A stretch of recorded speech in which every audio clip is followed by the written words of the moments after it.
The government always says the same thing: we're working for your financial freedom, stability, growth, opportunity. They say, but when you look a little closer at the story, another truth appears. In reality, governments have been doing the same thing for centuries, keeping ordinary people poor and concentrating wealth in one place. And the strangest part, this isn't new. These tricks have been the same for hundreds of years. Only the packaging and the names change, the goal never does. They collect money and make people dependent. So let's start with the oldest trick in the book, inflation. When a government spends more than it collects in taxes, it has two choices. It can be honest and demand more taxes from its people, which would be political suicide. Or, it can quietly devalue the currency. Ancient Rome mastered this technique. In the 3rd century AD, emperors began reducing the silver content in denarius coins to pay their armies. What was once pure silver slowly turned into copper, covered with a thin layer of silver paint.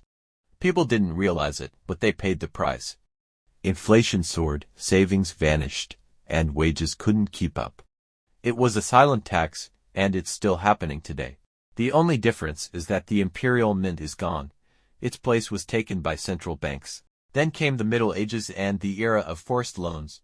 The kings of England, France, and Spain forced wealthy merchants to lend money to the crown. Of course, this wasn't voluntary. Those who refused faced fines, confiscation, or prison. Repayment was promised, but often delayed, devalued, or never made at all. The kings kept their palaces and wars running.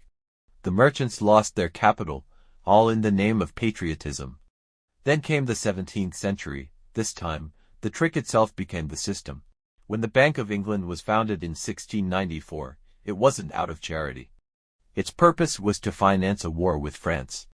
Wealthy investors lent money to the government, and the government promised to pay interest, using taxes collected from the people. In short, the rich lend and earn interest, the poor work and pay that interest.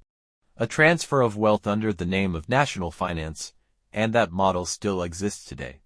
The safest investment in the world is still lending to governments because you, me, we, the people, are the guarantors of that debt.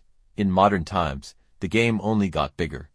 Governments are drowning in debt, saying it's for infrastructure, jobs, welfare, but most of the money goes to defense contractors, big corporations, and bailouts. And who pays the bill? The citizens. Taxes go up, money loses value, benefits get cut. The debt is presented as being for the people, but the winners are always the bondholders. Remember 2008, banks crashed the global economy with risky investments. Who saved them? Taxpayers. Who profited? The same banks. Profits were privatized, losses were socialized. And they called it saving the system. That was the trick. Even pension systems are part of this game. People pay into the state for years, believing they'll get it back later, but the money is spent immediately. What's left is just an IOU, we'll pay you later. That's basically an official pyramid scheme. When the system starts to fail, governments reform. They raise the retirement age, cut benefits, or let inflation quietly reduce the value of payments. Same game, new packaging. Today the tricks are even more complex. Ever heard of quantitative easing? Since 2008, central banks have printed trillions of dollars and pumped them into the market. The result? Asset prices exploded. Stocks, real estate, bonds, all up. Who benefited? The already wealthy. Meanwhile, the middle and lower classes were crushed by rising living costs. The trick was simple. Printing money saved the system, but deepened inequality. And then there's the hidden tax, inflation itself. When prices rise faster than wages, it's a silent tax. Governments love inflation because it erodes their debt, but people's savings melt away. Your salary might go up in numbers, but in reality, you're getting poorer. That's not a bug, it's the system's design. Another trick, the regulation theater. Rules that appear to protect the public, but behind the scenes always benefit big corporations. Railroads, oil, tech, finance, doesn't matter. Governments act like protectors, but the game is always written by the same hands. War financing works the same way. During World War I and II, citizens were told to buy government bonds as a patriotic duty, but those bonds were risk-free investments for the rich. In this century, it's no different. The multi-trillion-dollar cost of the Iraq and Afghanistan wars was again paid through debt. Defense companies and banks profited. The people paid the bill.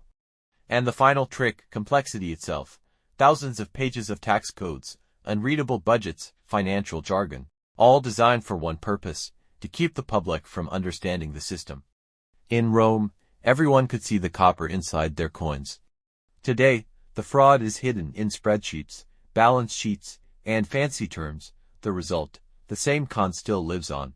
Inflation erodes savings, debt keeps growing, bailouts continue. Central banks print money, governments pass the bill.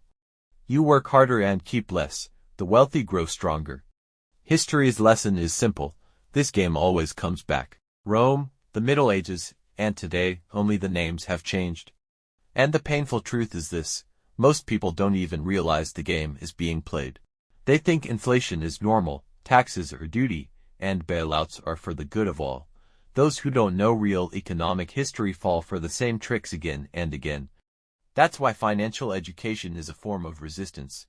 Knowing economic history is a weapon. If you understand the tricks, you're harder to fool.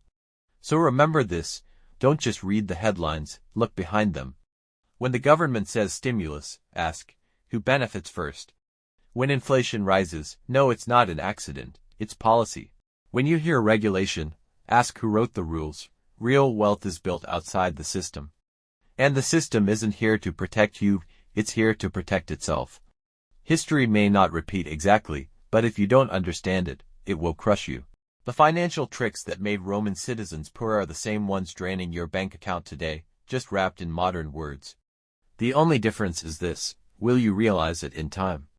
If this gave you a new perspective, subscribe. Because history holds all the answers, and I'll show you where to find them.